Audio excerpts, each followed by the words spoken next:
కళకు best friend వినుకొండలో the number 1 opticals Sriranga opticals RTC bus stand ఎదురుగా జీవాలయం కాంప్లెక్స్ వినుకొండ.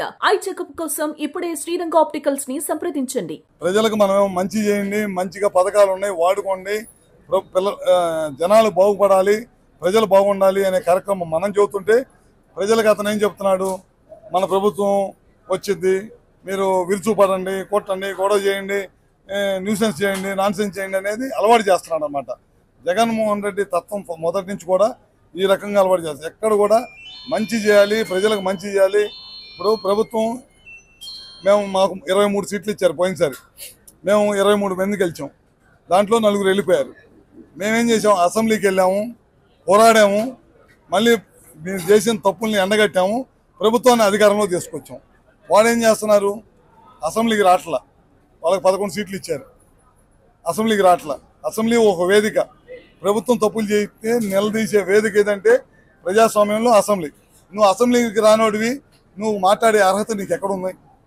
నువ్వు ఊర్లు ఎప్పుడో నీ మాటలు నమ్మి 170 సీట్లకు 175 వస్తాయంటే తెలియక అమాయక ప్రజలు బెట్టింగ్లు పెట్టి డబ్బులు నష్టపోయి ఆత్మహత్యలు చేసుకొని సంవత్సరం తర్వాత వాళ్ళ మీద ప్రేమ ఉన్నట్టు చచ్చిపోతే సంవత్సరం తర్వాత ఎవరికైనా ఉండిద్దా? సంవత్సరం తర్వాత నువ్వు విగ్రహావిష్కరణ పెట్టి వస్తా మళ్ళీ ఇంకొక ఇద్దరిని చంపేశావు. నువ్వు నీ తత్వం అట్లా ఉందన్నమాట. అలాంటి జగన్మోహన్ రెడ్డి యాప్లు పెట్టి ఏం చేస్తాడు? యాప్లు పెట్టి ఇంట్లో కూర్చొని తప్పగా యాప్లు పెట్టి ఏం చేయాలి? మా ప్రభుత్వం ఎవరి మీద కక్ష సాధింపు చేయట్లేదే. ఎవరైతే గత ప్రభుత్వాన్ని అడ్డం పెట్టుకొని ప్రజల సొమ్ము దోచుకున్నారో వాళ్ళు శిక్ష అనుభవిస్తే తప్పదు. ఎవరైనా దాంట్లో ప్రజాస్వామ్యబద్ధంగా ఎవరైనా దానికి తప్పదు, తప్పించుకోలేరు. మా ప్రభుత్వం అట్లా చేయదు. మా ప్రభుత్వం ఎవరిమైనా కక్ష సాధింపు చేయదు. నీతి నిజాయితీగా ప్రజలకి పాలన అందించాలి, ప్రజల మనసు గెలవాలనే కార్యక్రమాలు తప్పక మా ప్రభుత్వానికి ఎవరిమైనా కోపం ఉండదు, ఎవరిని అలా చేయదు. జర్నలిస్ట్ సోదరులందరికీ పేరున అందరికీ హృదయపూర్వక నమస్కారం. ఈరోజు రాష్ట్ర ప్రభుత్వం చంద్రబాబు నాయుడు గారు అన్నదాత సుఖీభవ కార్యక్రమాన్ని ఈరోజు 46,85,000 మందికి ఈ అన్నదాత సుఖీభవ కార్యక్రమాన్ని ఒక్కో రైతుకి 20,000 వచ్చే విధంగా పథకాన్ని రూపొందించారు. మొదటి విడత ప్రతి రైతుకు 7,000 రూపాయలు అందించారు.